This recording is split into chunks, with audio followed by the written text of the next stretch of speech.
पटना के लोगों को स्वागत और सम्मान करें।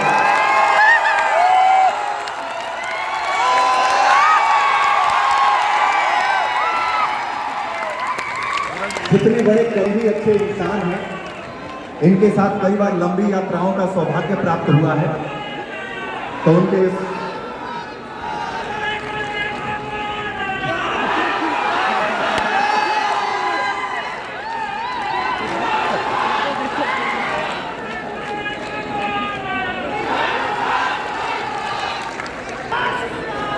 Thank you so much. अब भी जो लोग खड़े हैं, अब तो स्थान ग्रहण कर लीजिए, अपनी सीट की पेटी बांध लीजिए, क्योंकि उड़ान भरने को तैयार है ये कवि एक्सप्रेस। तो आप यथोचित स्थान ग्रहण कर मनोयोग के साथ आज की शाम का आनंद ले सकें, इसलिए मेरा आग्रह होगा कि आप इधर उधर जो खड़े हैं वो स्थान ग्रहण कर लें, क्योंकि कविता की शाम है, 2-2.5 घंटे आपको चैन के साथ सुनना है, तो इसलिए व्यवस्थाएं बनाने में आप सहयोग करिए।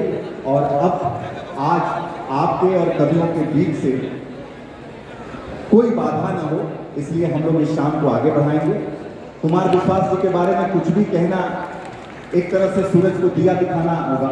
इनकी प्रशंसा इसलिए नहीं होनी चाहिए कि विश्व के गूगल जैसे संस्थान इनको अपने यहाँ बुलाते हैं और इनका सम्मान करते हैं। इनकी चर्चा इस बात के लिए भी नहीं होनी चाहिए कि देश की बड़ी बड़ी राजनीतिक पार्टियां इन्हें अपने घर का हिस्सा बनाने के लिए बेताब रहती हैं। इस बात के लिए भी प्रशंसा नहीं होनी चाहिए कि कवि सम्मेलनों पर उनकी उपस्थिति मात्र से उस शाम के सफल होने की गारंटी सुनिश्चित हो जाती है। इस बात के लिए इनकी प्रशंसा होनी चाहिए कि जिस समय कविता अपने ढलान पर था, लोग कवि बनना नहीं चाहते थे, जो बड़े स्तंभ थे वो एक तरह से हाशिए पर आ रहे थे, वैसे में एक नई पीढ़ी को, युवा पीढ़ी को कविता के साथ जोड़ने की जो उपलब्धि है वो कुमार विश्वास के खाते में है। इस बात के लिए प्रशंसा होनी चाहिए।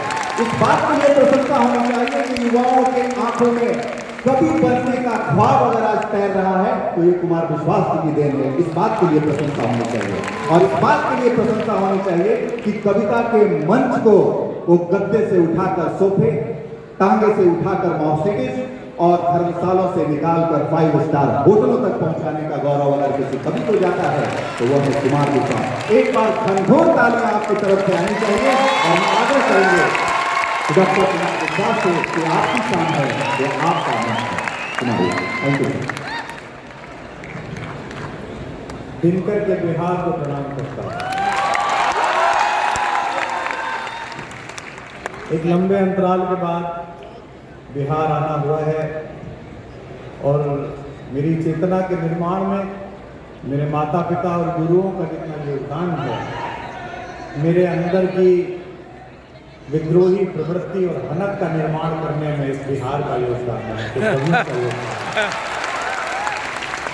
ना आपने दिनकर पैदा किए होते, ना आपने नागार्जुन पैदा किए होते, ना आपने परती परिकथा में देश का दर्द और मैला आंचल का संवाद करने वाले रेणु पैदा किए होते, ना ही आपने अहंकारी शासक के शिखा खोलकर देश का इतिहास और भूगोल बदलने वाला चाणक्य पैदा किया है। कि हमारे विश्वविद्यालय के युवा साथी बैठे हुए हैं, देश के किसी भी